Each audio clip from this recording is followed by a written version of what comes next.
diaspora town hall engagements, we look forward to a fruitful deliberation in this summit, as well as forthcoming Africa Debates events scheduled to take place on 3rd of June 2026. Also in line with the President's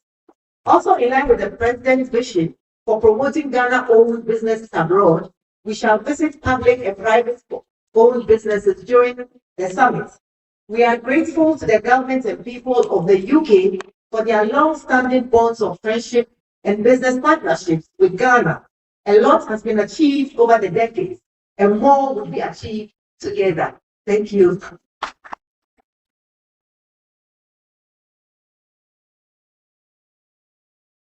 Ghana High Commission remains committed to serving as a bridge between investors and opportunities in Ghana. We stand ready to facilitate engagements, provide information, and support businesses seeking to establish or expand their presence in our country. I therefore encourage all participants to engage openly and explore the immense possibilities. The future of Ghana-UK economic cooperation is bright, and together we can build a partnership that delivers prosperity, innovation, and sustainable growth for generations to come. Thank you once again for your presence, commitment, and confidence in Ghana. I wish us all a successful summit.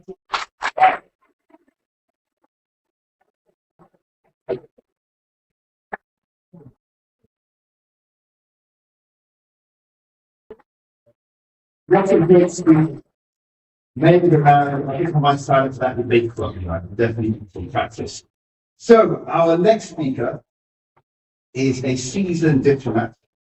He excels at turning high-level policy into real corporate deal flows.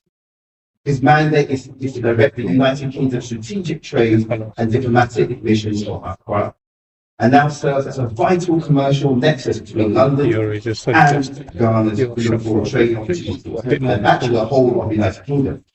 Please welcome to the stage. I've also heard that his middle name is now Kwame. So this Saturday we will Kwame for you know. So please welcome to the stage the British High Commissioner to Ghana, His Excellency Christian Kwame Wong.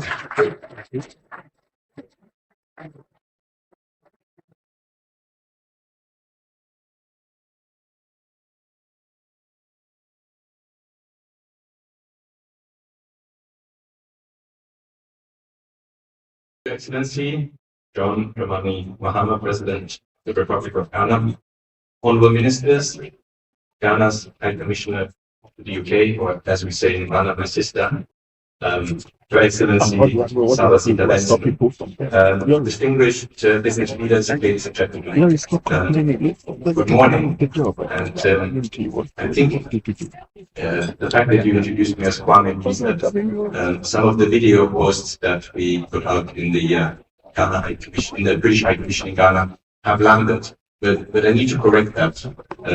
But I'll give you the real name later. It's not Kwame. But good morning. And on behalf of the British government, let me extend a very warm welcome to London and also to the summit. And actually, a particularly warm welcome to all of you who traveled all the way from Ghana. In the UK, we start every conversation by talking about the weather. And I hope you'll give us credit for having put on a good show in terms of London weather.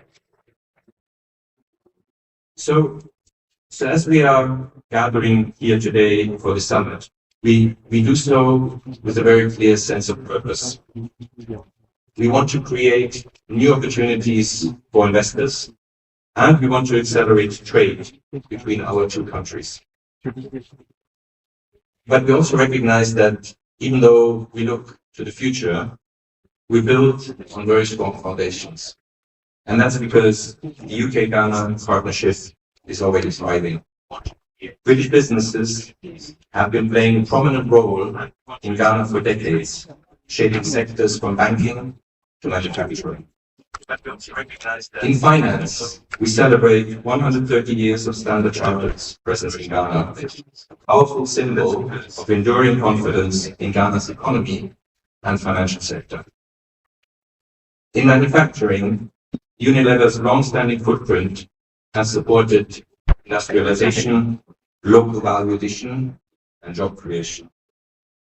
In infrastructure, the new airport terminals in Kumasi and in Tamale are just the most recent examples, standing alongside roads, bridges, and markets.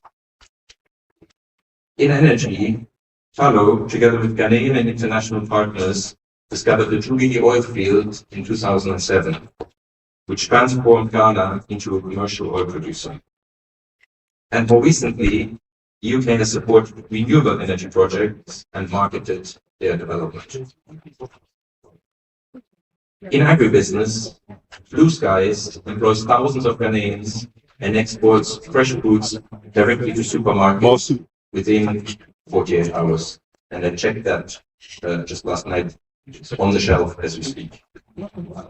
Demeter Ghana is improving the productivity of over 100,000 farmers through targeted fertilizer, soil testing, and agronomic support. Body Shop UK has been sourcing shea butter from women's cooperatives in the northern region for over 34 years. And more recently, Margrace, a Ghanaian garment company, has started producing uniforms for Asta George. These investments across Ghana are improving livelihood at scales for thousands of people. So as I said, our partnership is already strong and the figures speak for themselves. Over the last 20 years, there have been more than 670 projects of UK foreign direct investment in Ghana, creating more than 44,000 jobs. Last year, UK foreign direct investments to Ghana stood at £1.8 billion, and bilateral trade was 1.6 billion. But what matters today is not just what we've built so far, but what we will build together next. And we're hearing very clearly that Ghana's back and that Ghana is open for business. We heard already about the renewed focus on economic stability, on reform, and on growth. As outlined in Ghana's Big Push infrastructure, 24-hour economy, and accelerated export development strategies. But crucially, it's not just about strategies. There's now a pipeline of concrete investable projects.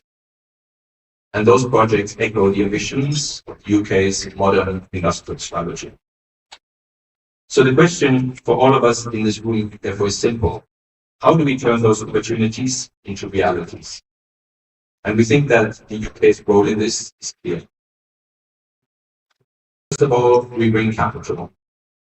We do so through British firms already present in Ghana or entering the market. And we do so through institutions like British International Investment, UK Export Finance, and the Private Infrastructure Development Group. These three organizations alone have investments of £500 million in Ghana. Also bring access to global markets, and we do so through the City of London and UK capital markets. A good example is Mere Plantation's upcoming listing on the London Stock Exchange of an £85 million UK Ghana Green Fund to pump capital into green projects in Ghana. This listing, coupled with Rainforest Builders' £9 million forest restoration project in Ghana's Oti region, highlights the role that UK companies play in innovative capital mobilization. But clearly, capital is not enough. What matters is how we connect that capital to the right opportunities. And that is why the UK-Ghana Growth Partnership, which will be launched today, matters. It's not simply a statement of intent.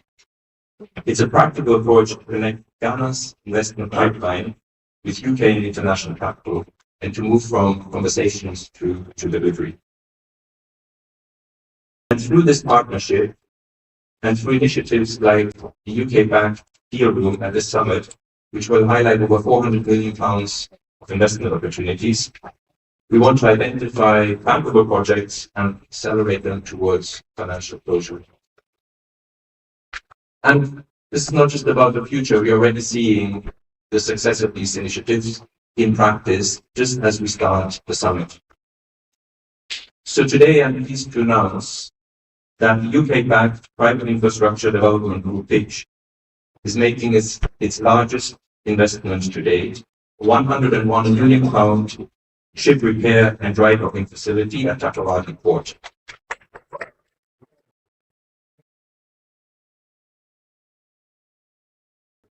This will create up to 430 jobs, 30% of which for women.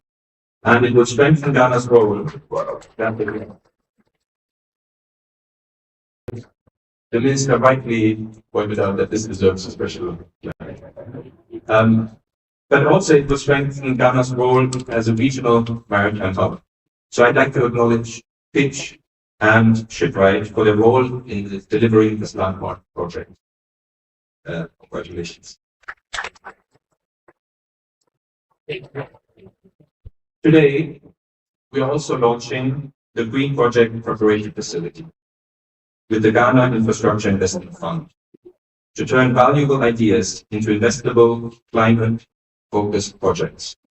This will unlock up to 180 million in infrastructure deals that UK firms will participate in over the next 3 years.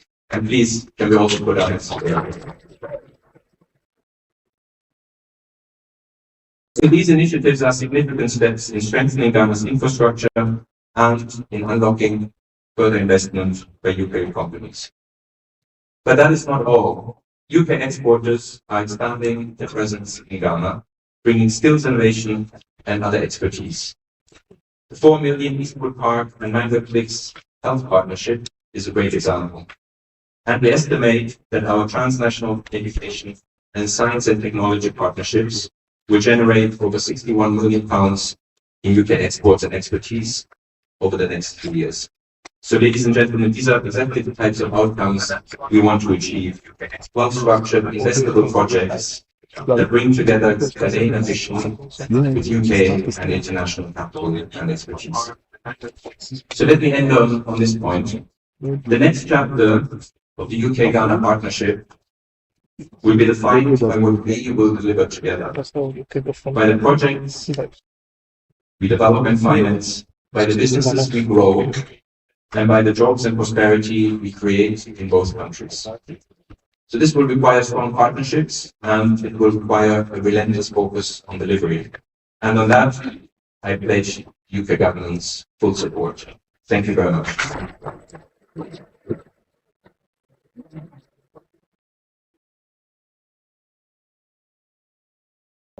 You're okay, ready?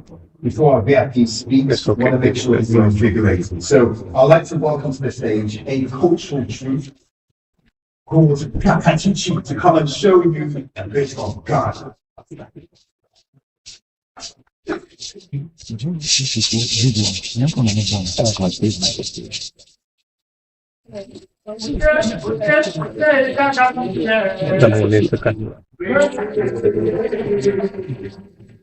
Are you able to capture them on the camera? Thank you.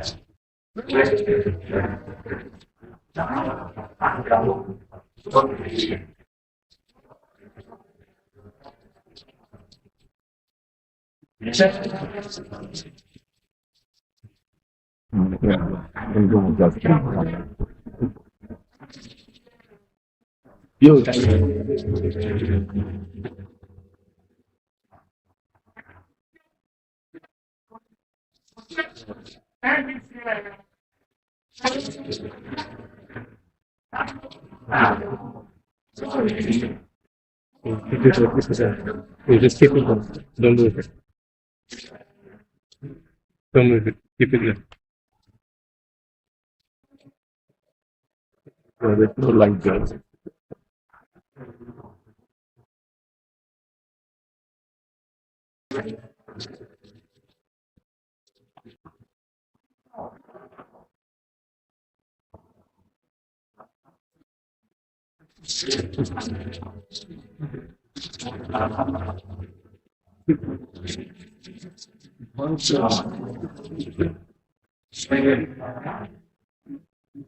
This is a camera.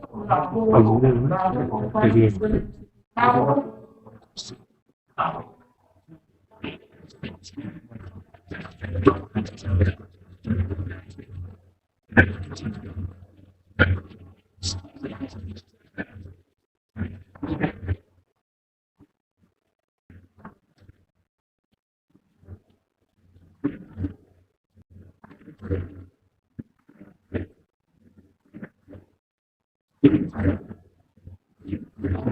position is there, then the job is more better.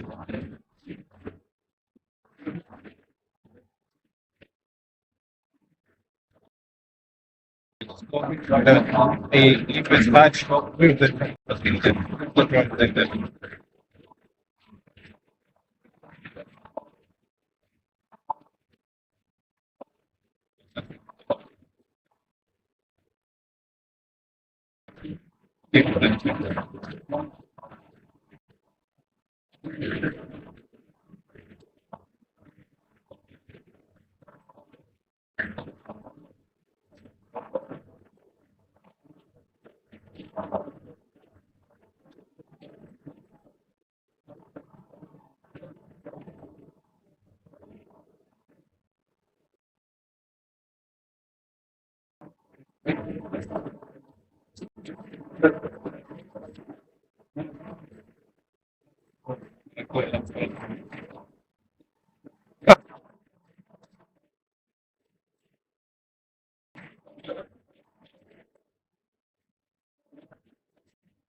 Round of applause. I hope you're invigorated. Those are some dance moves I need to study.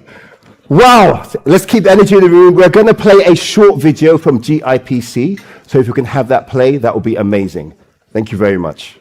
Ghana's image on the international stage has been positively boosted by our well-acclaimed research agenda. Our young people are Ghana's greatest assets. We're beginning to see significant growth in sectoral performance. Construction, manufacturing, agriculture, and services are showing very strong growth. This is creating a new opportunity for decent employment for our youth.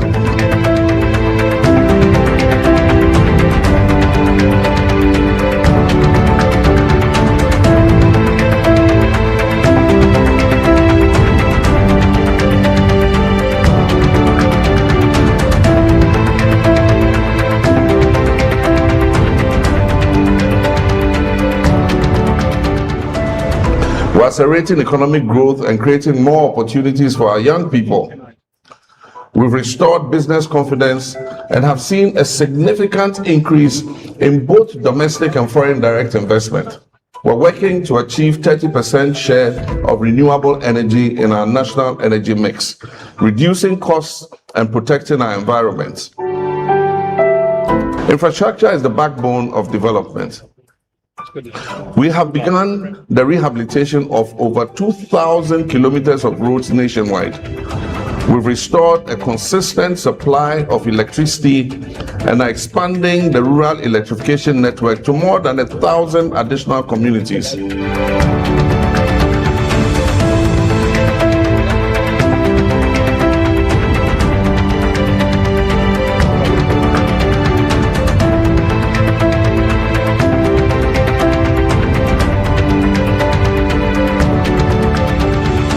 To our entrepreneurs and business leaders, invest in Ghana, build your businesses that create jobs and wealth for yourselves and for the Ghanaian economy. I pledge to maintain a conducive environment for your businesses to thrive. Your commitment must be to seize the opportunities that we create.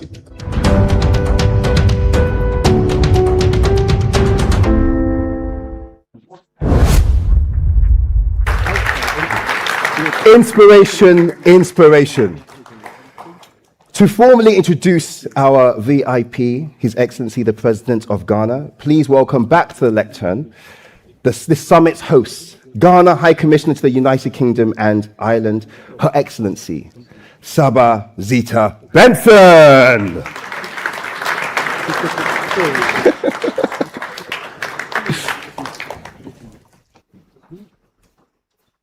Wait till she's speaking. Thank you once again. Before I do that, I'd like to acknowledge my colleagues, ambassadors here. Thank you for coming.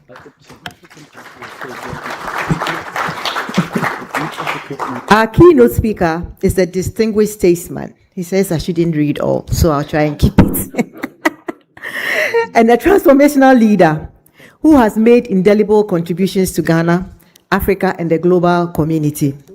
As the 6th president of the 4th Republic of Ghana, he has achieved a lot of historic milestones by becoming the first president in Ghana's history to be democratically elected to a non-consecutive second term, following his earlier service as the 4th president from January 7, 2013 to January 6, 2017.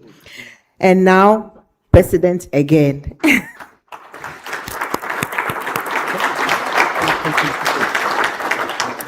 Mr. Mahama's intellectual journey spans advanced studies in history, communications, and social psychology at both undergraduate and postgraduate levels. This interdisciplinary foundation has profoundly shaped his humanistic worldview and informed his people-centered governance philosophy. His scholarly orientation is evident in his profile, contribution to intellectual discourse through numerous newspaper articles and publications, including his acclaimed memoir, My First Coup d'etat, and other true stories from the lost decades of Africa. Mr. Mahama's political career represents an unparalleled trajectory in Ghana's politics. He remains the only leader in Ghana's history to have served at every level of government, Member of Parliament for the Bole Bamboy constituency, Deputy Minister for Communication, Minister for Communication, Vice President, and now President of Ghana. His comprehensive experience across all political echelons demonstrates exceptional dedication to democratic service and provides him with unique insights into governance at every level. His first administration was distinguished by unprecedented infrastructure development across critical sectors, including education, health, ports and harbors, aviation, railway, oil and gas, and information. This strategic investment successfully positioned Ghana as a lower middle income country, laying foundations for a sustained national development. And beyond physical infrastructure, President Mahama demonstrated visionary leadership in human capital development, achieving gender parity in basic education, landmark achievements in Ghana's educational history.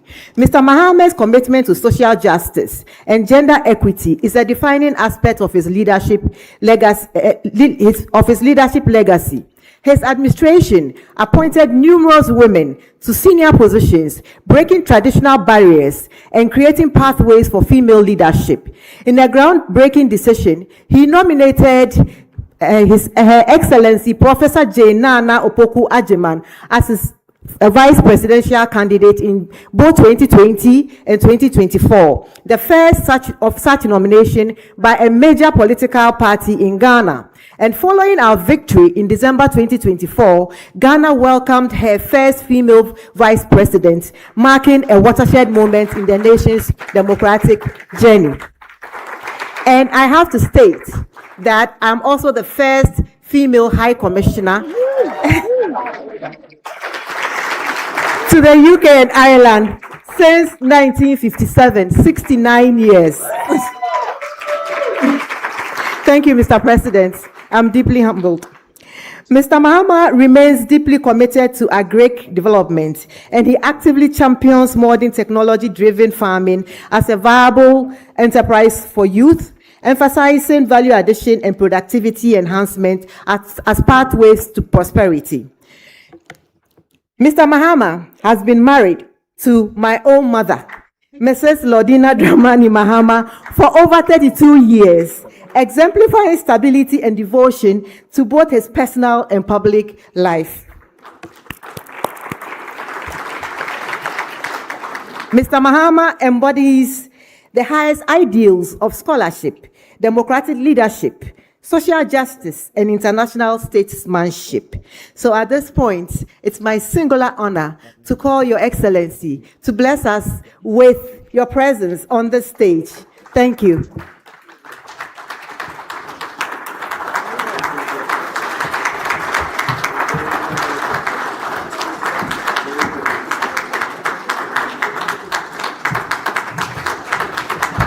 Thank you. Kindly resume your seats. Thank you. Thank you very much, Zita.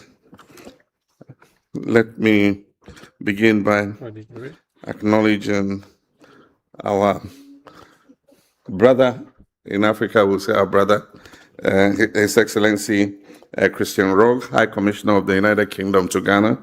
And thanks for that excellent speech and the surprise investment announcements you gave us. No, really, it will change the dynamics of the Western enclave of our country. Since our first president established the industrial town of Tema and the port at Tema, a lot of our investment in terms of industry has gone towards the east. It's time to move westwards, and that shipbuilding industry would be a jewel in the West. Thank you very much. Let me acknowledge everybody else and proceed on existing protocol and say that it's a pleasure to join you here in London for this important Ghana-UK Investment Summit. Let me begin by expressing my sincere appreciation to the organizers of this summit, particularly the Ghana High Commission in the United Kingdom, Invest Africa, and UK-Ghana Chamber of Commerce for bringing together such a distinguished gathering of business leaders, institutional investors, policymakers, and development partners. This summit comes at a defining moment for Ghana and indeed for Africa. Around the world, businesses and investors are reassessing supply chains, searching for resilient growth markets, diversifying investment destinations, and positioning themselves for the next era of global economic transformation. In that changing global landscape, Ghana offers something increasingly valuable: political stability, democratic maturity, strategic geographical access, improving macroeconomic fundamentals, and a government committed to creating a transparent and investor-friendly business environment. Ladies and gentlemen, Ghana and the United Kingdom share a long and evolving relationship rooted not only in our history, but increasingly in trade, innovation, investment, education, and shared democratic values. Today, bilateral trade between our two countries exceeds £1.5 billion pounds annually. But I believe this only scratches the surface of what is possible. The future of the Ghana-UK partnership must move beyond traditional trade into deeper strategic collaboration in manufacturing, in technology, infrastructure, agribusiness, renewable energy, financial services, pharmaceuticals, tourism, education, and the digital economy. This summit is therefore not simply a networking event. It is a platform for building long-term partnerships capable of delivering jobs, innovation, industrial growth, and shared prosperity. Distinguished ladies and gentlemen, when my administration assumed office, Ghana faced significant economic difficulties. Investor confidence had weakened, inflation was high, debt vulnerabilities had constrained fiscal space, and businesses were struggling in an atmosphere of uncertainty. We took decisive action. Through disciplined economic management, institutional reforms, fiscal consolidation, and enhanced coordination between monetary and fiscal authorities, we have restored stability and renewed confidence in the Ghanaian economy.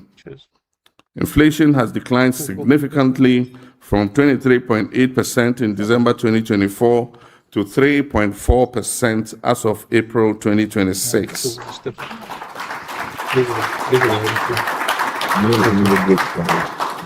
Our international reserves have strengthened considerably, rising from approximately $8.9 billion to nearly $13.9 billion, providing stronger external buffers and exchange rate stability. Interest rates are easing. The Ghanaian cedi has stabilized and appreciated against major international currencies, and Ghana's sovereign credit outlook has improved following recent upgrades by international rating agencies. Most importantly, business confidence is returning. These improvements are not abstract macroeconomic indicators. They translate into a more predictable investment environment, lower operating uncertainty, greater currency stability, and improved planning conditions for businesses and investors. Ghana's economy expanded by approximately 6% GDP in 2025, and our GDP has now crossed the 114 billion mark, making Ghana the 8th largest economy in Africa.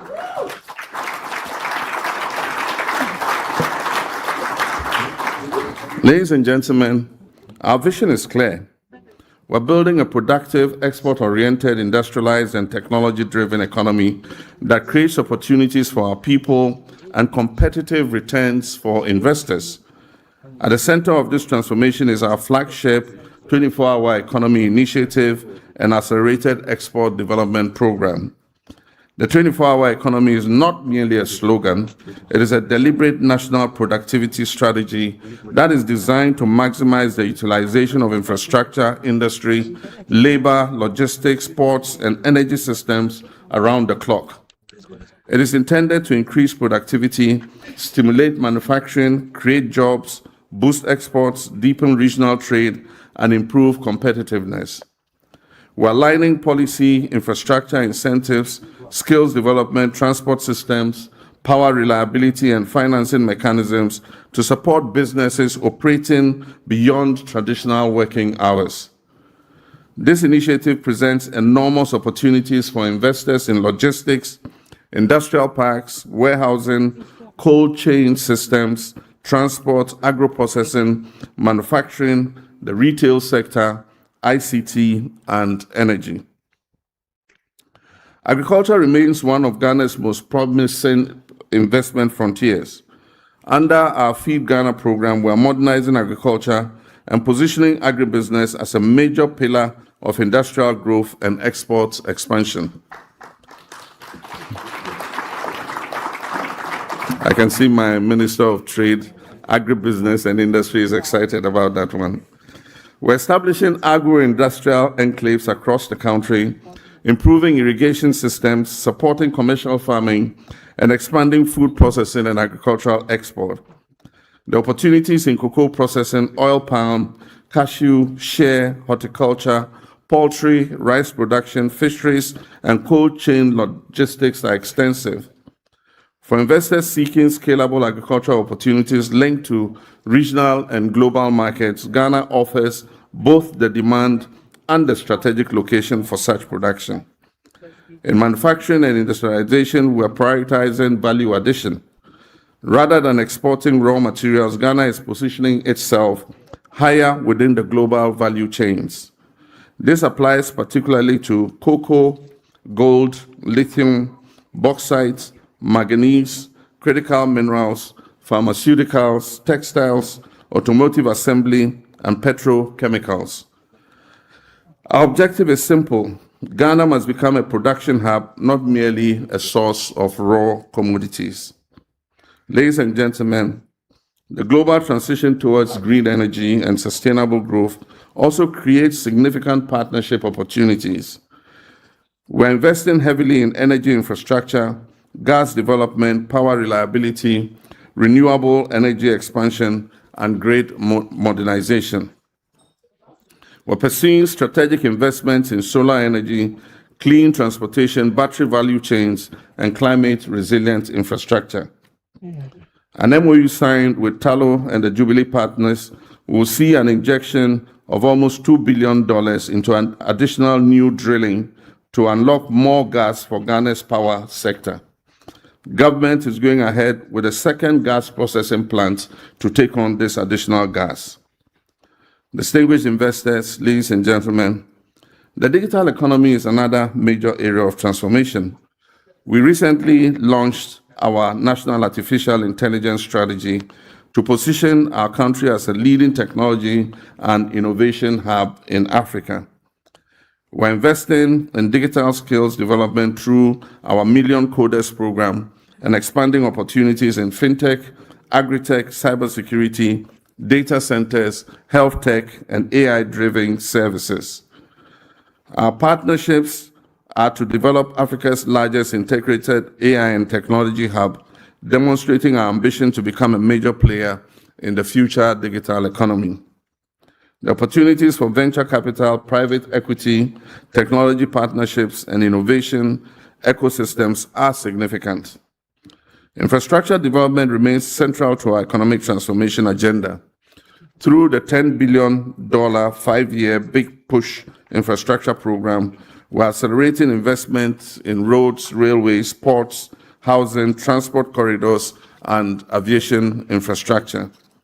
We're modernizing key transport corridors, including the Eastern and Western corridors and the now iconic Accra-Kumasi Expressway. We're expanding airport infrastructure and pursuing the establishment of a new national airline to improve connectivity and facilitate trade, tourism, and exports between Ghana and major international markets, including, of course, the United Kingdom. We're also modernizing our ports and logistics systems to strengthen Ghana's position as the preferred trade and investment gateway to Africa. Ladies and gentlemen, Ghana's greatest competitive advantage is not only our resources or our location. Our greatest competitive advantage is our people. We're young. Thank you. We're a young, ambitious, entrepreneurial, English-speaking population operating within one of Africa's most stable democratic systems. Our legal system is predictable, based on English common law. Our judiciary is independent, power transitions are peaceful, and our institutions remain strong. For investors, stability is important, governance matters, and transparency matters. My government understands this clearly, and that's why we're strengthening public sector reforms, digitizing public services, improving regulatory efficiency, simplifying business registration processes, and enhancing investment protection. The recently passed Ghana Investment Promotion Authority Act removes minimum capital requirements across many sectors. It strengthens investor protections and guarantees the repatriation of profits. We're reducing bureaucratic bottlenecks and creating a more responsive environment for businesses to thrive. Distinguished ladies and gentlemen, Ghana is not only a national market of over 34 million people. Ghana is your strategic entry point into the ECOWAS and African markets. ECOWAS market of over 425 million people, and the African Continental Trade Area, which represents more than 1.4 billion consumers, with a combined GDP exceeding $3 trillion. No serious global investor can ignore the scale of opportunity emerging across Africa. And few countries are better positioned than Ghana to serve as a platform and hub for engaging that opportunity. To the international investors gathered here today, let me say this clearly. Ghana is open for business.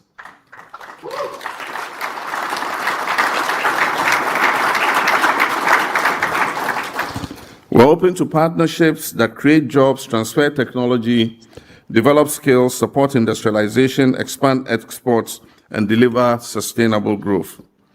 We seek investors who are prepared to build long-term partnerships with us, partnerships that are grounded in mutual respect, transparency, and shared prosperity. My government stands ready to work with you. I'm pleased that several of our ministers and senior government officials are present at this summit. I encourage all potential investors to engage directly with them during this business summit, during the sessions and networking engagements. This is the time for us to move from conversations to commitments. This is the time to invest in Ghana.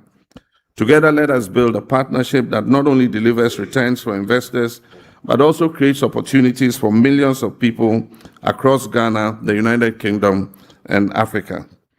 May God bless our homeland, Ghana. May God bless the United Kingdom and bless the enduring friendship between Ghana and the UK. I thank you.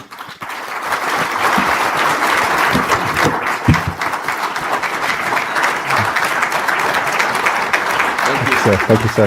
Appreciate you. Thank you so much.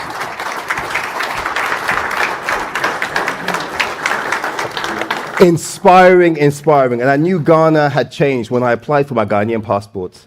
And it came in 2 weeks, printed and made in Ghana. I said, what a wow. Things have changed. I do know that time is against us. I'm going to quickly move on to our panel. Just a little housekeeping note. If you need to use the restrooms, please leave this room by the cloakroom. The restrooms are there. Ask people, they will guide you. Okay, our next segment is bringing together financial architects to dissect West Africa's macroeconomic trajectory, particularly looking at Ghana. Our moderator has worked at the highest echelons of global finance. He went to school at St. Augustine's in Ghana. Big up all the St. Augustines. I know there's very proud people. He also represented the UK in triple jump as an athlete, and he now currently serves in the US as acting chief executive officer for Fannie Mae in the US, one of the largest housing financial institutions and a Fortune 25 company. Yes, a Ghanaian is an acting head of that. Just so you know, a little bit of context, the company manages and guarantees a mortgage portfolio of approximately, wait for it, $4.3 trillion. It's a lot of pressure, and that's all we managed. And he's making it one of the largest financial institutions in the world by assets. He's a philanthropist. He's done amazing work raising millions for the Focus Hospital in Ghana, which deals with complex spine, and also does a lot of work to drive proper healthcare delivery in Ghana. Please welcome to the stage Mr. Peter Akwaboah. And please welcome two architects of finance in their own right, two trailblazers who will join in. Can we have the chairs up on here? The chairs up here. Can someone please bring the chairs up here? Thank you very much. Amazing.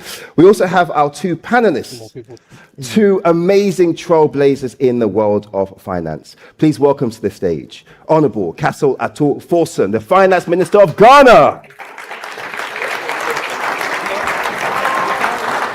Center. And the Governor of the Bank of Ghana, Dr. Johnson Pandit Asiama. Let me pronounce Asiama. The English confused me, I'm sorry. Asiama. Thank you very much. I'm learning my culture on stage.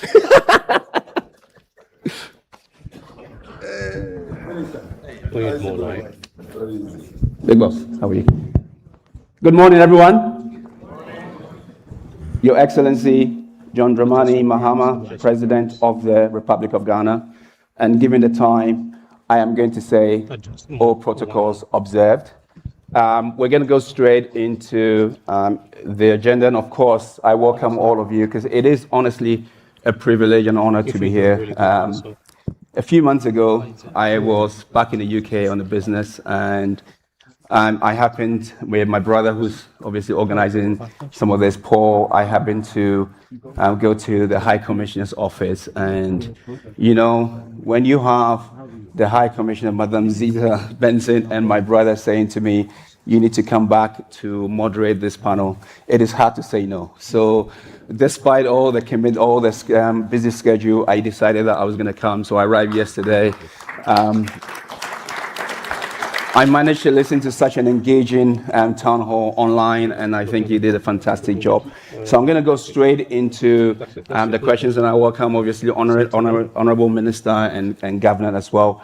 But before I go in there, I just want to say one key story for my own story, because I see Ghana changing. And when I know Ghana is changing is because back in the days, a few years ago, I decided to buy a car to Ghana, which because I only go there maybe 4 or 5 times a year, I decided that I was going to buy something with a big engine. And those of you who are probably in the UK, if you buy any car with a 5.7 liter engine, nobody drives it. So that was the decision I made, because when I leave it in Ghana, hardly anyone drives it. Even my friends who take it in the morning, they'll come back and say, I took your car back. But to my surprise, last week, my driver texts me and says, boss, is it okay to take the car to Koforidua and back? That shows you Ghana is changing, because if you can decide to buy it.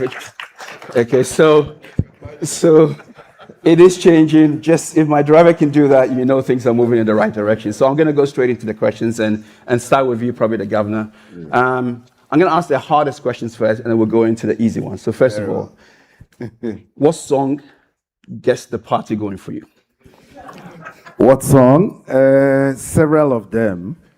But there's this lady I really like to listen to, Diana Hamilton, right? I enjoy her song. So any of them, I like to listen to her early morning before I start my day. Excellent. Honourable Minister. And no, please don't say Kakarika. I am. Thank you. I'm not a song person.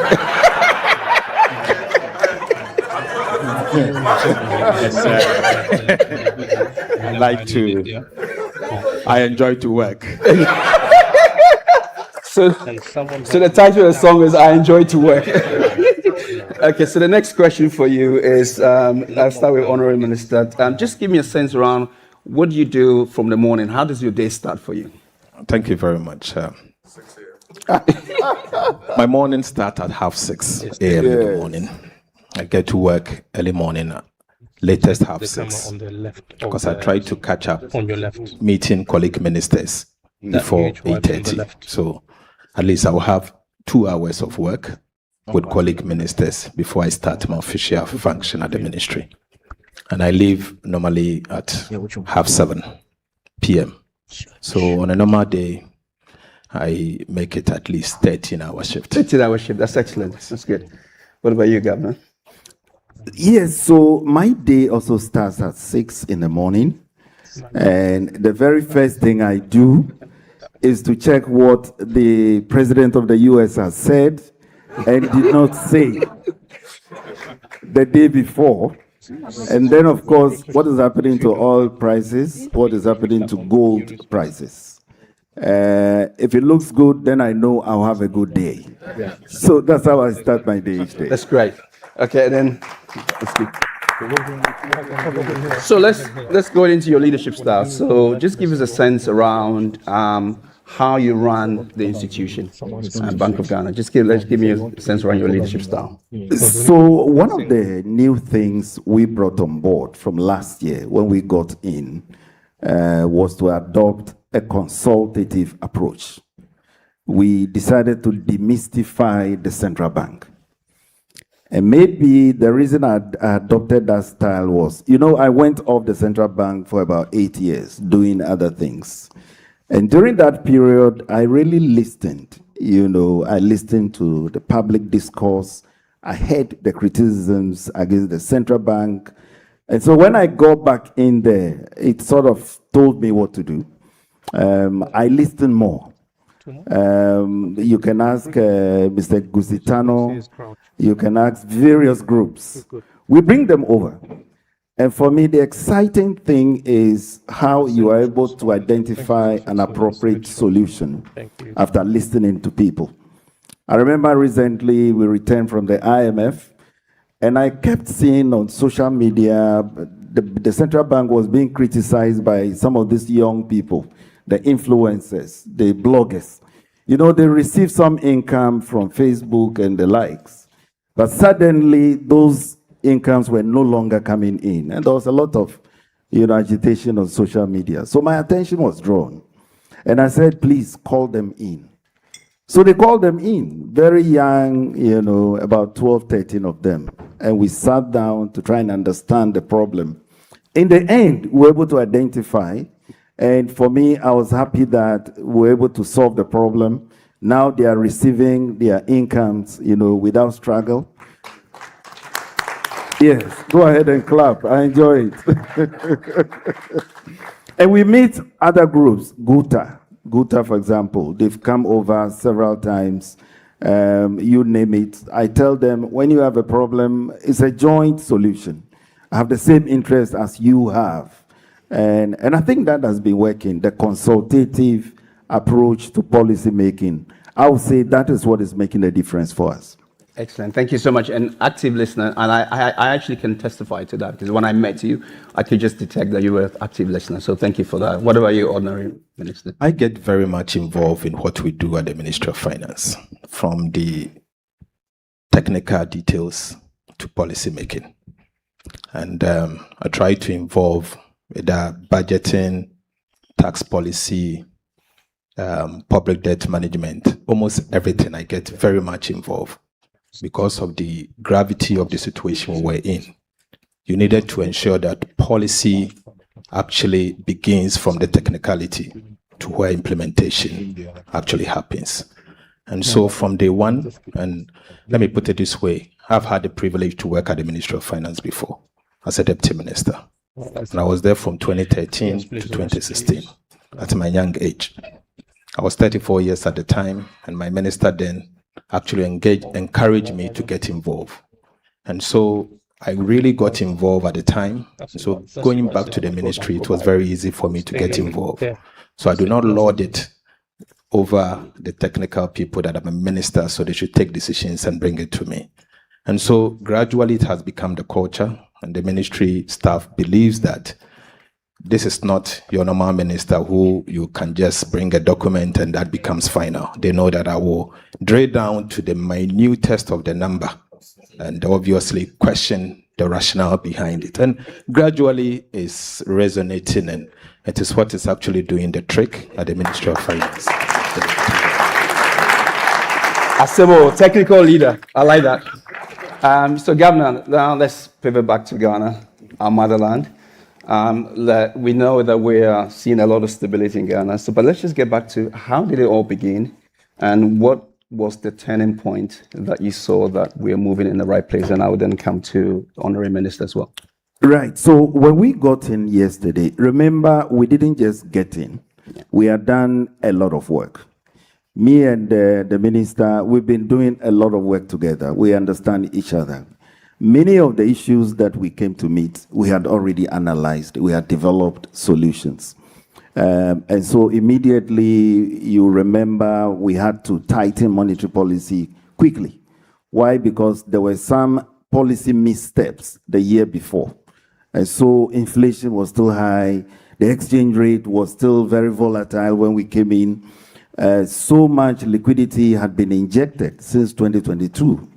I always use the example of a patient who has been given a lot of blood transfusion. If it's in excess, no matter the treatment, the patient is not going to recover. And so we spent last year draining that excess blood. No wonder you saw our financials, how much it costed us. But it was a necessary cost. We call it a reset cost. And we believe that based on where we are now, we can tackle the real sector problems. We've brought about stability. Most of the costs that we incurred last year will not be repeated this year. But last year was the heavy lifting. We did a number of things. We looked at the interbank forex market, for example. A lot of new guidelines were issued. We looked at remittances. Before we came in, at the time we came in, there was a lot of offshoring going on. By offshoring, some of the companies located here who take your remittances, what they do is, instead of paying the pounds into the nostril accounts of a Ghanaian bank so that it enters our system, they would rather arrange, they give you CDs back in Ghana. They rather arrange for somebody to give you the CDs in Ghana instantly. Yeah. But then the pound sterling or the dollars here, they keep it aside. So they turn themselves into FX dealers, whereas they are not licensed to do so. When they do that, the monies they take from you is not made available for us to use. So banks can, for example, use it to finance LCs, pay for imports and the likes. And so when we got in, we had to put in measures to compel all these people to pay in those flows so that the inflows come through. Because once they come through, it helps to stabilize the CD. No wonder last year remittance inflows got as high as His Excellency has given the figure, nearly $8 billion US. Yes, go ahead and clap. It was nearly $8 billion US. Remember, that was about half the entire amount we got from foreign direct investment last year. And so for us at the central bank, we decided to look at our diaspora differently. These are part of the investors we are looking for. It's not just a foreign investor, but the diaspora population in the US, in the UK, these are potential investors that we have to, reach out to. And remember, Peter, I met you in the US. We had that program there that Remit to Invest. Yes. The idea is that entire 8 billion that came last year, it probably went into funerals, went into paying school fees and other social, demands. Can we get about half of that also going into investment? So I called the banks, I called the CEOs of the banks to develop programs. So as we speak, they are working on that, such that our diaspora brothers and sisters can invest directly from here. Mm-hmm. They don't have to go through any family member. They can manage their own, investments. On our part,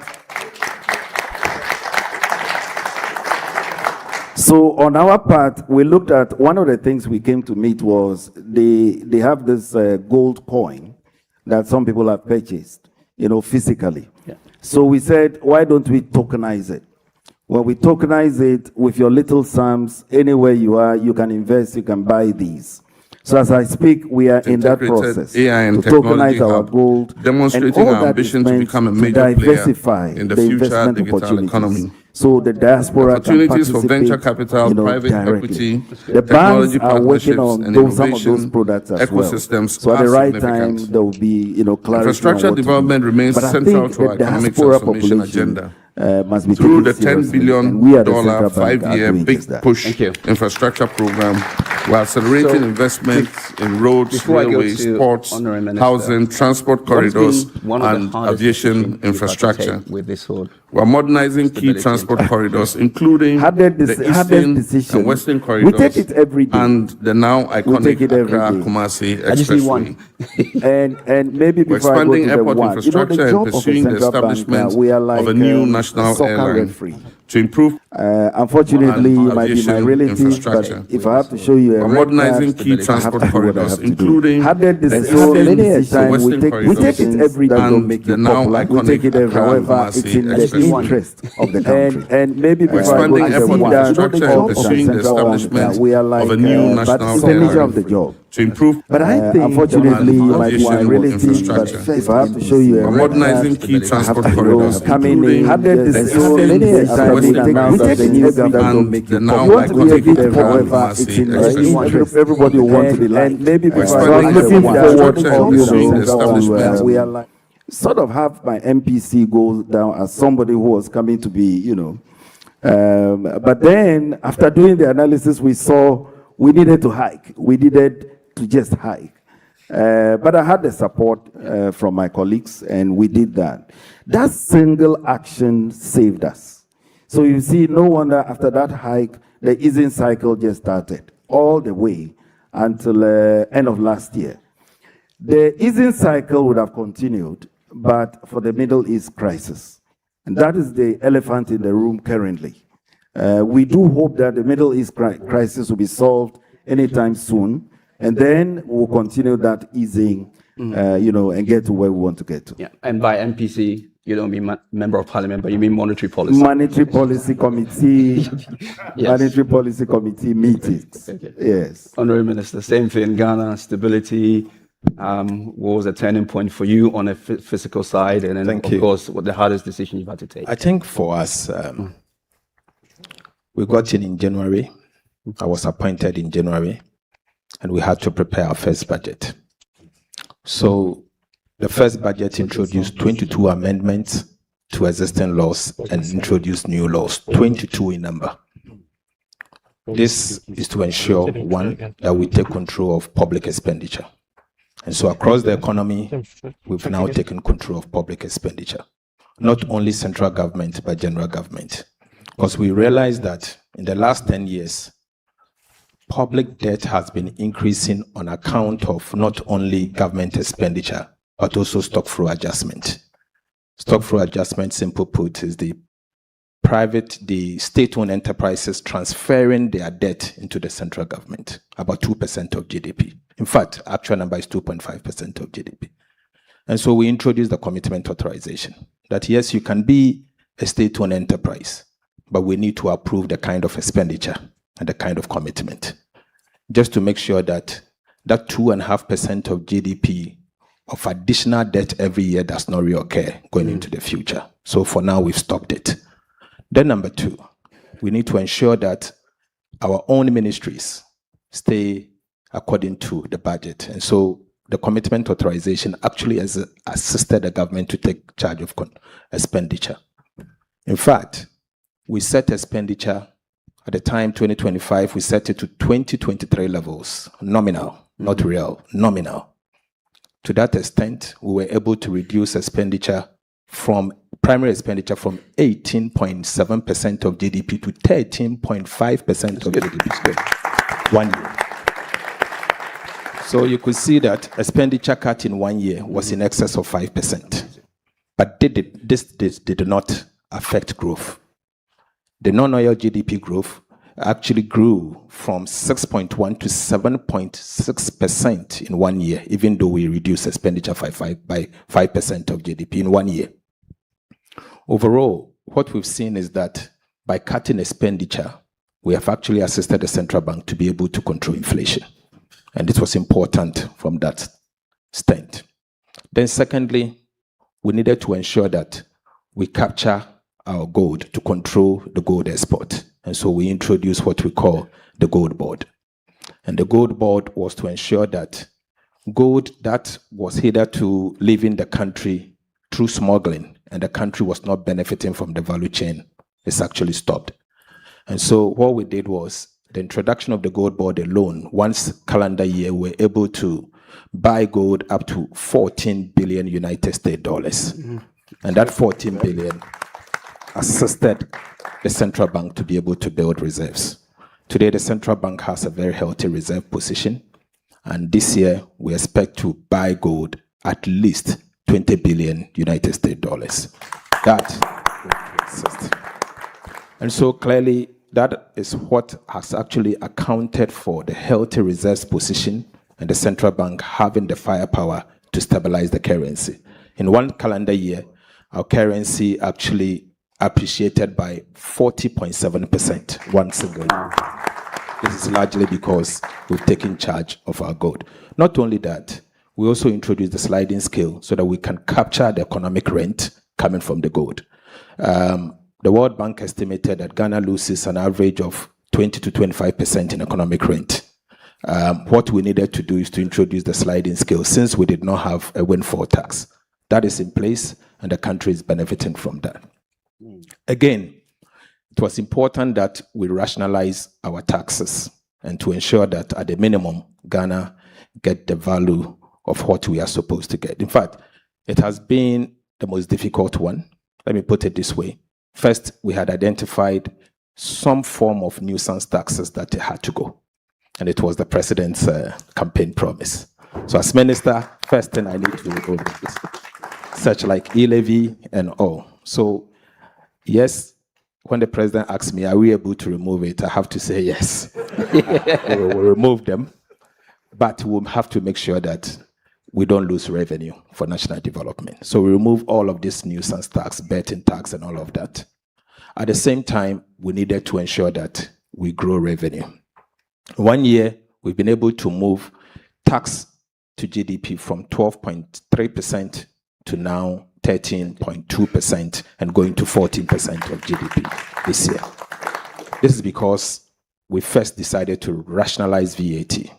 And so VAT was actually distorted, and we needed to remove the distortion because we noticed that our VAT, for example, had embedded in it sales tax at the same time VAT. It's never done anywhere in the world. So we needed to rationalize it and remove the sales tax element of it and introduce the VAT as it is. It is working well. Now we are about to introduce what we call electronic point of sale devices. We expect to implement it in July. And that, I believe, will be a game changer for VAT. I believe that that will increase our VAT by a minimum of 20%. And so the pilot is almost done, and we're about rolling it out. I know there will be some few resistance, but I'm ready to stem it and make sure it will happen. No wonder he has no time to listen to music. But carry on. Finally, our customs revenue was a big challenge. International trade taxes was a major challenge to us. In the past, customs officers had the discretion to pick and choose the values they give. Today, we've taken the discretion from them, and we've given the discretion to artificial intelligence, AI. So AI is the one that will ensure that those values conforms to international standards and all. And that alone, every single day, I see the customs revenue going up by a minimum of $3 million United States dollars every single day. Yeah, and so we see that the AI alone is increasing our customs revenue by a minimum of $1 billion United States dollars this year. That is a game changer. And on the back of that, we've removed all these taxes, but it is not actually hurting the tax revenue. I believe with implementation of the VAT at the minimum, we will be able to hit our target of 15% of GDP tax revenue by the end of 2026 this year. That should be a good one. The difficult decision for me is looking at your friends and your colleagues in cabinet and telling them that it can't work. Yes, but I do it smiling. And I know every minister wants to obviously ensure that their sector receives its fair share. But if the money is not there, you can't spend. And I try to tell them that I don't have it. And so they should bear with me. Difficult times are here with us. But going into the future, things will change. And always in every government, someone must be the one to take the hard decision. It shouldn't be the president. Yes. And I've pledged that I will be that person to take the hard decision. So he's definitely taking the hard decisions based on numbers. And they say numbers don't lie, people do.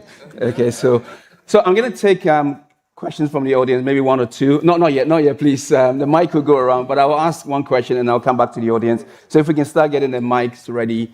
So let's go into investors. How do you think investors misunderstand Ghana?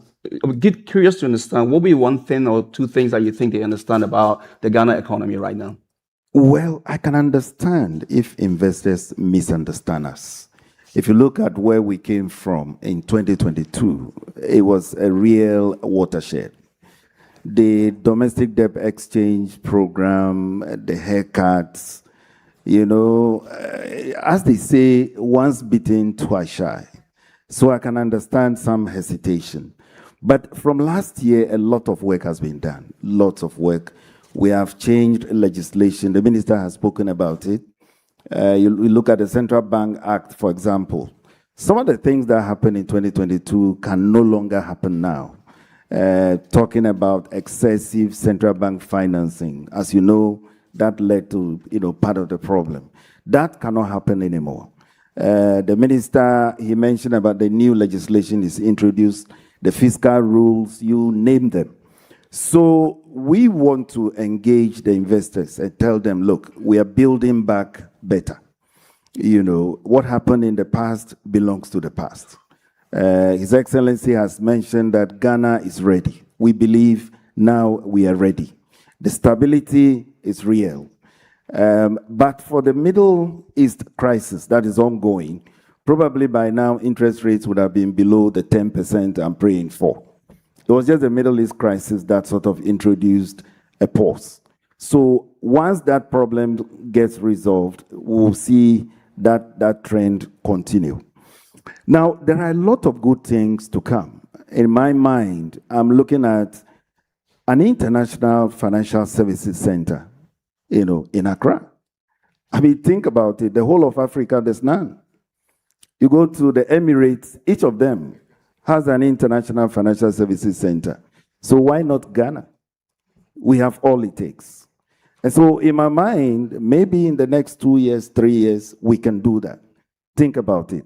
A Singapore of Africa. Ghana is the financial center. So in simple terms, we are ready for investment. But for me, beyond that, I want to see more diaspora people like yourself, right? We have the people, we have the capital. Come home and invest. Then the other investors can follow. Thank you. I think for investors, I can appreciate their pain and what they went through in 2022. 2022 was a very difficult year, and we have to admit that Ghana got it wrong at the time. But most importantly, we have internalized the crisis of 2022, and we've all resolved as politicians and policymakers never to do things that will take us back to where we were in 2022. I think I've been a member of parliament for 18 years. I had the privilege to even serve as a minority leader at some point. If there's something that I see in parliament among the political group, I see clearly the willingness never to take Ghana back to where we were in 2022. And so I want to use this opportunity to assure investors that Ghana will never get back to where we were in those days. We will sustain the gains. The gains will be sustained. We've put in place measures and laws to ensure that going into the future, Ghana will not see inflation at 54%. We'll never default on the repayment of our debt, be it domestic or external debt, and we'll do what it takes to sustain the gains and to attract investment into the country. I mean, imagine bringing, let's say, £1 million into a country to invest, and the currency depreciate one day by 20%, 30%. When you are repatriating those investments, what happens? You lose your income.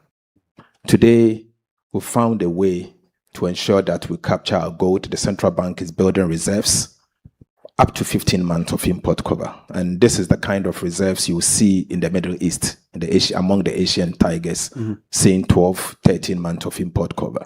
Ghana is going to have 15 months of import cover. That is enough to protect the currency. That is enough to cushion the currency for at least 2 decades, because we are talking of reserves. And so be assured that we are open for investment.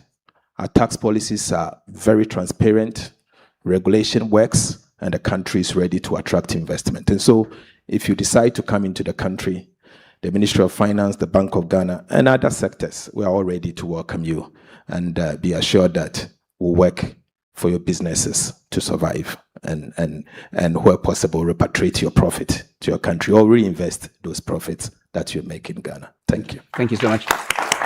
So look, I know I have to wrap up, but if you bear with me, let me just take 2 questions, please. I'm going to start with the lady in the middle. Yeah. Which lady? In the middle. Okay, so just here. Yeah. All right, so I have a first question for the governor. I am Christian Yale, TV3. I'm here. Anyway. I'm here. No, I The lady first? No, yes, please. Okay. Bear with me. Yes. All right.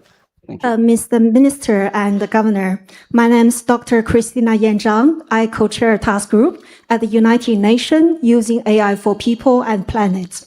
So my question for you is, we know that small, medium-sized enterprise occupies 92% of all business in Ghana and 80% GDPs and 70% of manufacturing jobs.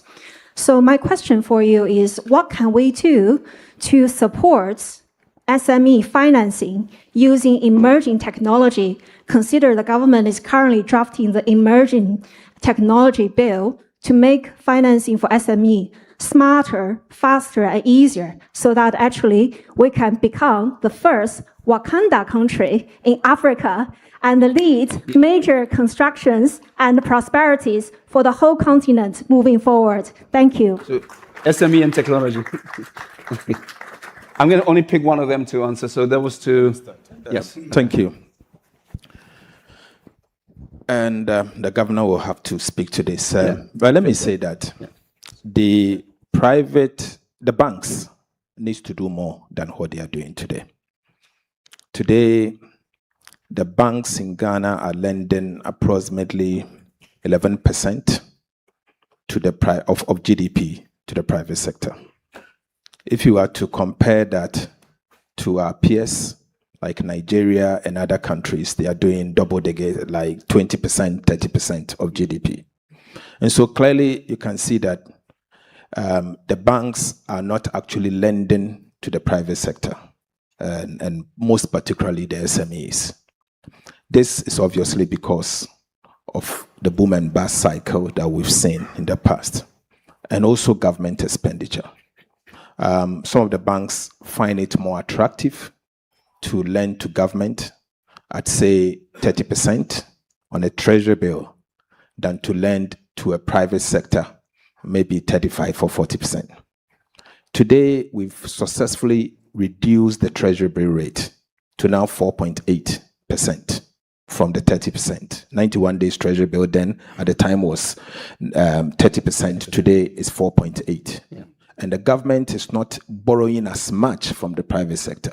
And so I've seen a trend where the banks are now moving to support the private sector and SMEs. Today, the banks are chasing individuals for loans and all. That is where we want to get to.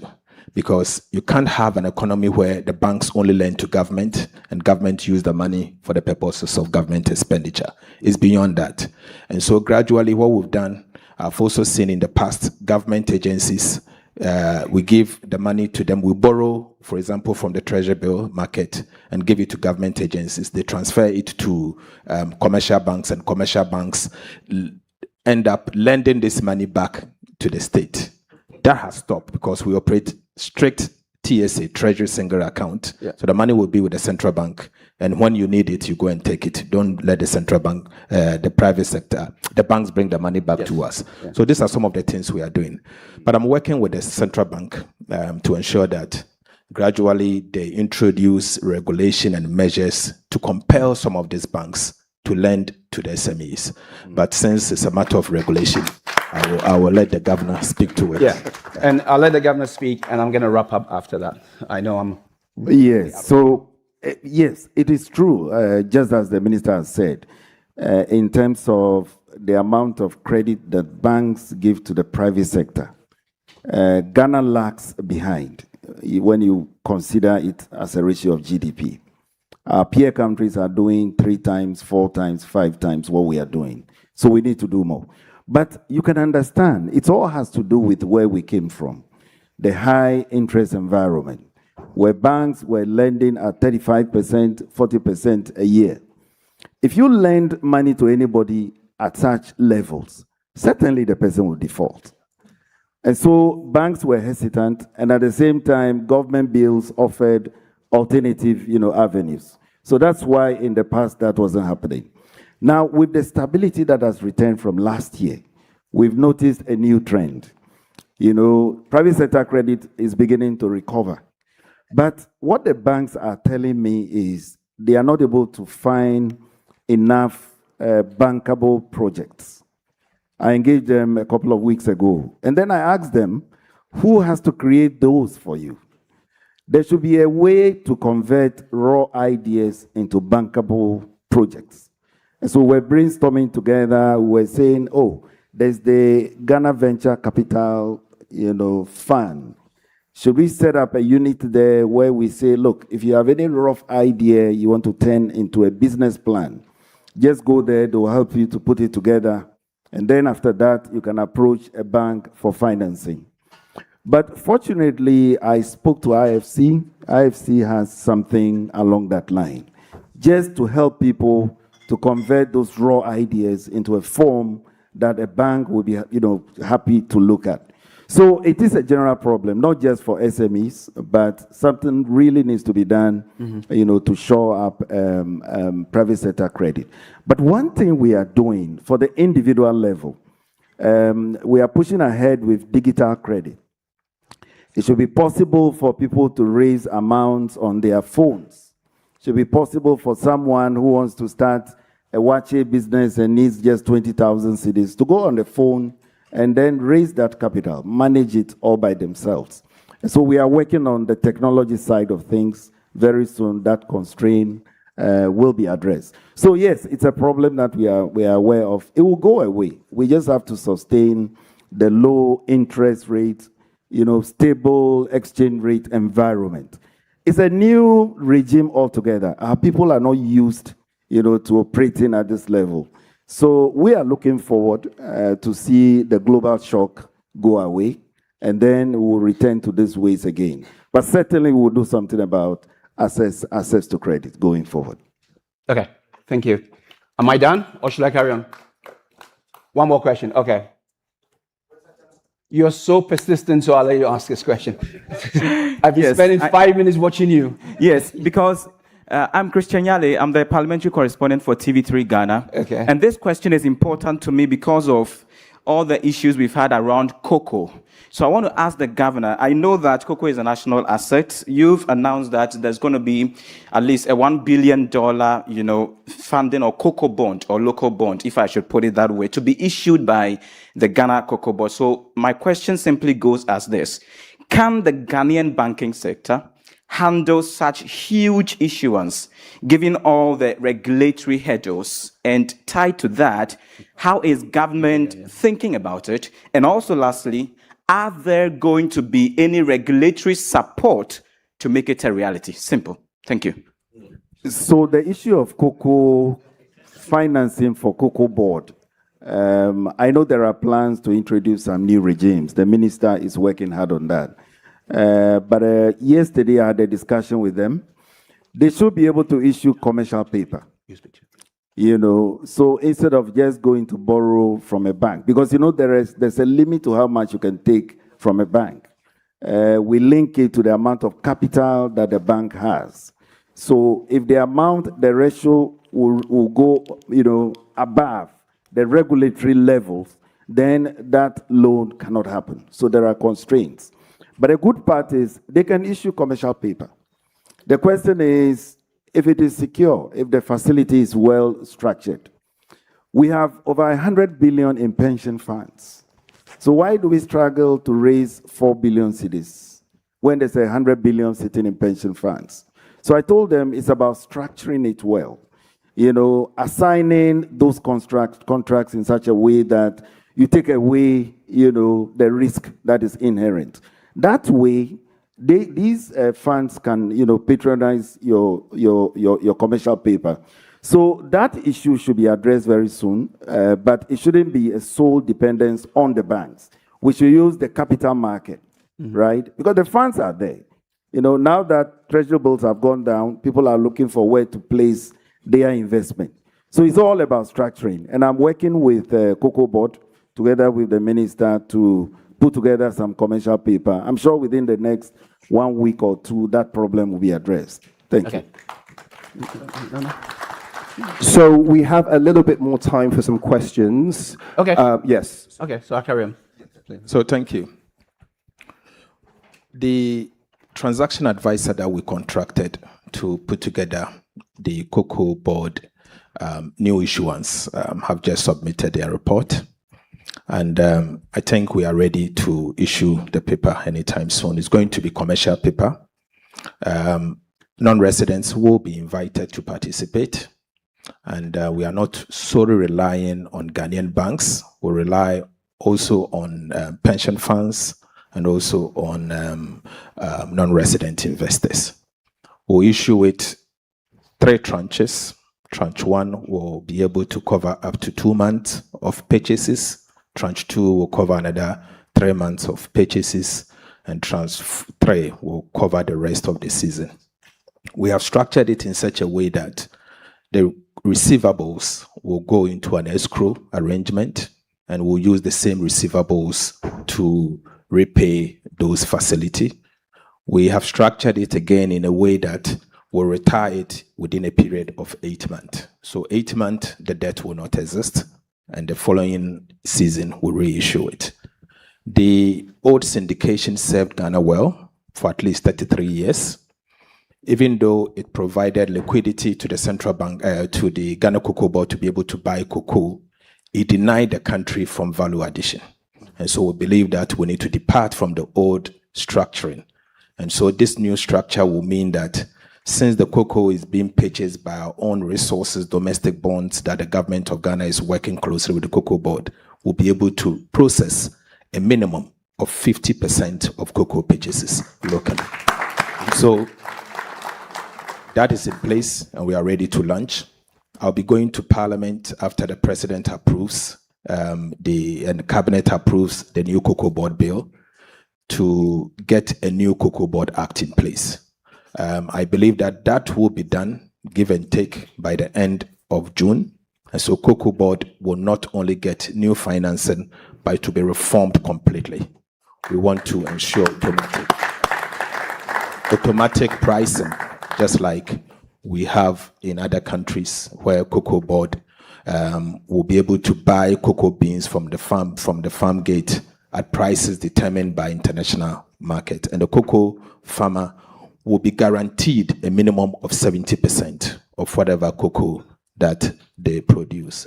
And so the law is going to Parliament, and the structuring is going to be very special. And I'm sure investors will be willing to participate. So far, I've already seen signs. Investors across the world are calling to find out whether they can participate. And so when we go back, I will officially issue a statement to clarify the concerns that some of them may have, and maybe address the media to clarify that. So liquidity is in Ghana, and we'll be able to fund the cocoa purchases. Thank you. Thank you so much.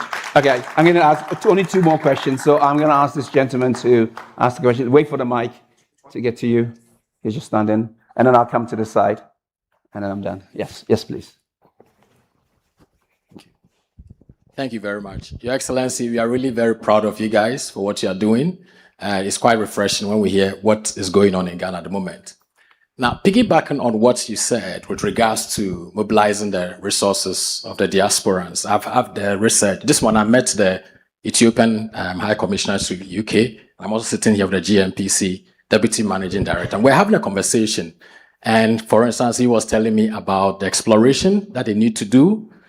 And looking at the amount of monies that they need, I truly believe that we, the diasporans, have got the resources. Now, I've done research into this. If you look at it, we are just about 3 to 4 million, all the Ghanaians in diaspora. If you do the unofficial figures, that's almost close to 7 million. Just even 10% of that, investing about $2,000 per person a year, that's about $1.4 billion. Now, if you add the institutional investors, like my senior there, you add all the friends of Ghana. Ghana is already having a beautiful wave across the world where everybody is falling in love with Ghana. We can tap into that. We can easily raise 3 to 4 billion annually. Because we, the diasporans, we want to invest. Yes, a lot of us have got issues with individual investors. That's why a lot of time we are hardly sending the money back. But if the government can help to come up with a diaspora, I sent a proposal to your office, a diaspora bond, where we can easily buy into. Ethiopia did it, the Renaissance Dam. They raised 5 billion from their own people, no single borrowing from anywhere. And I think that this is the time that we need to do that. So based on what you're already doing, I would love that we have more conversations about it and we can explore it. Israel has done it, India has done it, Nigeria did it, even Canada is now doing it. So please, let's look at that. There's so much money on the table that we can mobilize from the individuals amongst ourselves, the people in the diaspora. We are ready to invest. Thanks for your comment. I appreciate that. Okay. I'll move on. Sure. You want to respond, or should I just a quick one? Okay. Maybe we will have to consider Jollof bond for infrastructure. Yes. Okay. I think we're good. Let me ask. Yeah, one more. Oh, you can answer that. No, that's a very useful suggestion. We are working on just that, But issuing a diaspora bond, that is for the Minister of Finance to do. We are only supporting them in the concept paper. So it will be done. Ethiopia is a very good example, and we are looking at all the other models, Israel and the others. Like I said earlier, the diaspora, when you talk about investment potential, it's an area we need to take seriously, and we are doing just that. But the minister can update on how far they have gone as far as issuing of the diaspora bond is concerned. Okay. One more question here. Michael, to the front. Thank you. Thank you. My name is Peter. I run China-UK Venture Capital Association. I'm based in London. My company was listed in Hong Kong. A couple of years ago, we raised $300 million US. So we invested 80 companies worldwide, except Africa. I went to Accra in 2019, was going to start, but affected by COVID. And so I'm glad to see the opportunity again. I watched the president mention John Dredge last night. I think it's a very good practice leader. So my question to you is, we have lots of cash reserve right now, and lots of our investment go to IPO again. So some money come back. Now we want to go to Ghana, where to start. And we don't want to start a project. We want to invest many projects. So it's more kind of equity investment.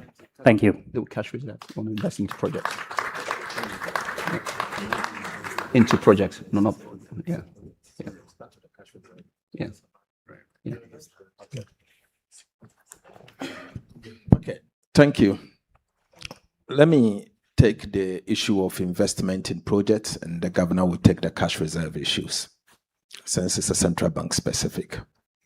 The government of Ghana, under His Excellency the President, decided to use the first 2 years to stabilize the economy, 2025, 2026, create the fiscal space needed for development. That has successfully been done. Today, we've been able to create some significant fiscal space in excess of about 15–16% of GDP, fiscal space that we can put it into proper development. What we seek to do now is to gradually invest in areas that can grow the economy and can also repay those investments going into the future. We've put together a framework of investment, and what we are going to do is to announce in the 2027 budget what the president calls the new economy. Now, the new economy will identify key areas in commercial agriculture, in critical mining value addition, in energy sector, gas to power, gas to fertilizer, and also in key transport infrastructure, Western Rail, and others. That will be announced. The project will be announced as part of the 2027 budget, and we will attract financing going into those investments. But we are yet to finalize the blueprint, and when it's done, His Excellency the President will announce same, and then I will engage investors to attract financing for that project. So be assured that we have the blueprint in place.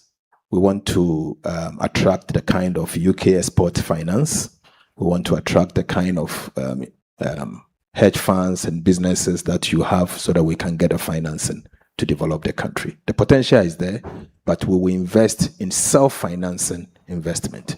In fact, what we are again doing is to introduce what we call the Loans Act. So we will actually introduce a legislation that will guide borrowings. So you borrow commercial for self-financing investment, and you can only borrow concessional for only social infrastructure. So any Minister of Finance will be guided by the Loans Act in determining the kind of loan that you can use. You can't borrow to buy a car, for example, because when the time comes for you to repay, you can't sell that car to fund that expenditure. Yes. And so these are some of the reforms that we are introducing to make sure that when we borrow, we can repay those facilities, but that will be done. Governor, cash reserves. On the cash reserves, that has to do with banks. I did not quite get your difficulty on that. Could you? They have cash. Yeah. They have cash ready to come and invest into. Yes. Into Ghana. So you are welcome to come and invest.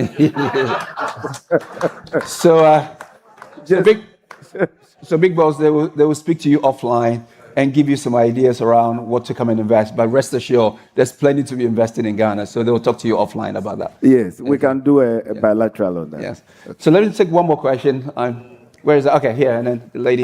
Thank you, Mr. President and the members of the House. My name is Nanaya Ampim Dakun Ochire. I've been in the marketing and PR and business engagement space for over 15 years. And there is something I observe in the Ghanaian tax and exemption system, which I want to mention. Usually when you render service to, in fact, I would like to first ask if Ghana is getting as much as we have to get from these foreign investors. I'm asking this because when you render service to these foreign businesses in Ghana that are running multi-billion-dollar businesses, and then you issue VAT invoice to them. They tell you they are VAT exempt, they are tax exempt, and they don't pay tax. By history, these are companies that have existed in the country for over 15, 20, 25 years. And if you ask for certificate, they will have certificate of exemption to show you that indeed they are exempt. What I have seen is that we see GRA, Ghana Revenue Authority, chasing after young entrepreneurs who have borrowed as low as 5,000 Ghana cedis, starting businesses, seizing their equipment because they are not paying what they're supposed to pay, leaving these foreign investors who are operating in multi-billion-dollar businesses in Ghana. I would like to understand our tax and exemption system in Ghana. How long is a foreign company being exempted from tax in Ghana? Thank you. Yes. This is my question, I'm sure. Yes. So, I mean, anyone who knows me knows that I'm allergic to tax exemptions. And, I don't believe that businesses only comes to your country through tax exemption. There should be a reason why businesses will invest in your economy. Profitability. And if it adds up, they will come. Tax exemption happens to be the last reason why businesses comes to a country. And there are various reports from IMF, World Bank, and other, or even OECD, that point to that. I want to say that now we have an exemption act in place, and we are not actually granted exemptions as we used to, and it has been abused in the past. So that is being done. I'm working with the Ghana Revenue Authority to streamline that going into the future. But let me conclude by saying that Ghana is undergoing some significant reforms, and these reforms are here to stay. We are lucky to have a president who is very much involved in the day-to-day running of the country. He's very involved, not just at the seat of government, but finding out from each minister what you are doing. He's on top of his game. And so if you have a president like that, you really have to sit up and do your work. Because sometimes, if you are not careful, he's more informed than you, you the minister, implementing policy. So we can see that things are happening. And for me, as Minister of Finance, The president is involved in the decision making, in guiding you and in correcting you and making sure that the right decisions are implemented to reflect what he stands for, the reset agenda to make Ghana a better place. So all of your concerns will be addressed and we'll do what is right. Perfect. And your closing remarks? Well, just to thank you for the opportunity. For us at the Central Bank, we are working together with the Minister of Finance to ensure that we maintain a low and stable inflation environment, an environment that, you know, every investor, not just the foreign direct investor, finds appropriate to operate in. And if there's any way, any of you, if you have any issues with any of the banks, just write me a letter. Just write a simple letter. There's a whole outfit that will move in to try and understand what the issue is, and then we get it resolved. So we are there to serve you. Thank you very much. Okay. And ladies and gentlemen, I just want to say the opportunities are definitely in Ghana. It is there to be seen. And I just want to give you a simple message that tells you the opportunities there. There used to be a gentleman who would go from Ghana to Nigeria on his motorbike with 2 black bags. And every time those black bags contain sawdust. And every time he goes from Ghana to Nigeria and he gets to the border, and I'll ask him the question, what do you come in here for? And what do you have in the bag? And he'll say sawdust. He goes back and forth 5 days. Every time the same thing, motorbike, 2 black bags, sawdust. At the 5th day, the customs officer asked him, young man, you cannot be coming here, Ghana to Nigeria every day with a motorbike and sawdust and a black bag. What are you actually smuggling to the country? And what he said was motorbikes. So remember, look for the motorbike and not for the sawdust. The opportunities are there. So with that, thank you to all of you. Thank you. Thank you, boss. Thank you. Thank you. Thank you. Well done. Thank you. Thank you, sir. Yes, thank you so much. Really appreciate it. Thank you. Okay, everybody. Raise your hand if you had a question that wasn't answered. Raise your some people have said to the sky. Now, you'll be very happy because you've earned a 20-minute break. And so the ministers will be here having a conversation, une conversation avec tout le monde. So feel free to start networking. There's a man with money looking for investment in Ghana. Let's make sure the money comes into your business or your idea. So please, we're going to make sure that you're here. 20-minute break. I'll come and find you. Thank you so much. See you in 20 minutes.